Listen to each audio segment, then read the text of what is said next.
마태복음 8장을 읽어봅시다. 마태복음은 예수님의 사역을 마태복음 4장 23절과 마태복음 9장 35절을 통해 가르치며 고치는 것이라 말하였습니다. 이때 마태복음 5장에서 7장은 예수님의 가르치는 사역을 소개하였고, 오늘 살펴볼 마태복음 8장과 마태복음 9장은 예수님의 고치는 사역을 소개합니다. 마태복음 8장은 크게 6개로 나눌 수 있습니다. 첫째는 마태복음 8장 1-4절입니다. 여기서 예수님은 나병 환자를 고쳤습니다. 둘째는 마태복음 8장 5-13절입니다. 여기서 예수님은 백부장의 하인을 고쳐주었습니다. 셋째는 마태복음 8장 14-17절입니다. 여기서 예수님은 베드로의 장모와 여러 사람들을 고쳐주었습니다. 넷째는 마태복음 8장 18-22절입니다. 여기서 예수님은 제자도에 대한 가르침을 전합니다. 다섯째는 마태복음 8장 23-27절입니다. 여기서 예수님은 바다를 꾸짖어 잠잠하게 하십니다.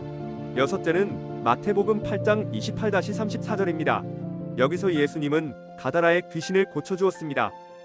마태복음 8장은 계속되는 고치는 사역 중 제자도에 관한 가르침을 포함시켰습니다. 이런 모습은 마태복음 9장에서도 나타납니다. 예수님은 고치는 사역 중 세리마태를 제자로 부르셨습니다. 이러한 흐름은 마태복음 10장이 소개하는 12제자의 파송을 위한 전개입니다.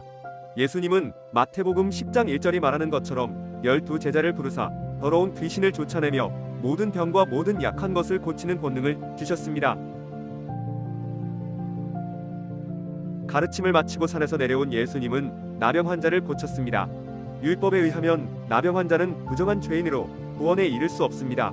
하지만 예수님은 나병 환자를 고친 후 제사장에게 몸을 보여주라 말을 하여 나병 환자를 율법 앞에 흠이 없는 자로 만들어 주었습니다.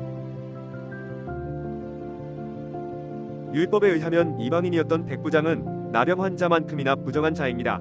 하지만 그럼에도 예수님은 백부장의 하인을 고쳐주었습니다. 말씀만으로도 하인을 낫게 한다는 백부장의 믿음을 보았기 때문입니다. 율법은 거룩한 행동으로 사람을 평가하지만 예수님은 믿음으로 사람을 평가합니다. 이러한 평가를 따라 예수님은 이스라엘 중 아무에게도 백부장 같은 믿음을 보지 못했다 말했습니다. 율법으로 이방인 백부장은 구원받을 수 없는 자이지만 예수님이 보실 때의 믿음을 가진 이방인 백부장은 구원받기에 부족함이 없는 자입니다. 예수님은 12제자 중 하나인 베드로의 장모를 열병에서 고쳐주었습니다. 이때 주목해야 할 것은 예수님이 열병을 고치는 방법입니다. 예수님은 베드로의 장모에게 손을 만져 그 병을 고치주었습니다.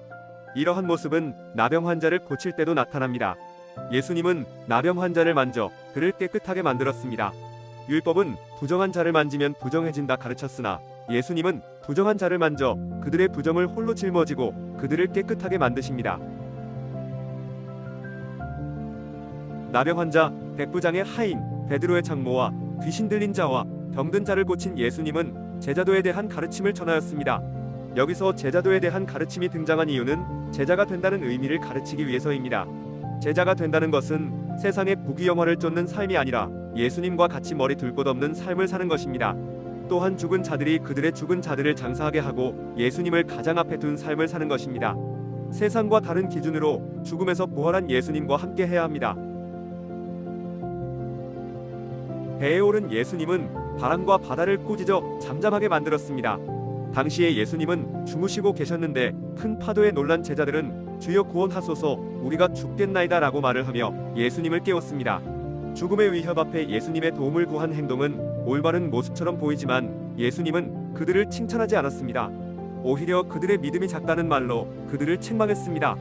믿음이 작다는 표현은 마태복음 6장 30절에서 먼저 나타난 표현입니다.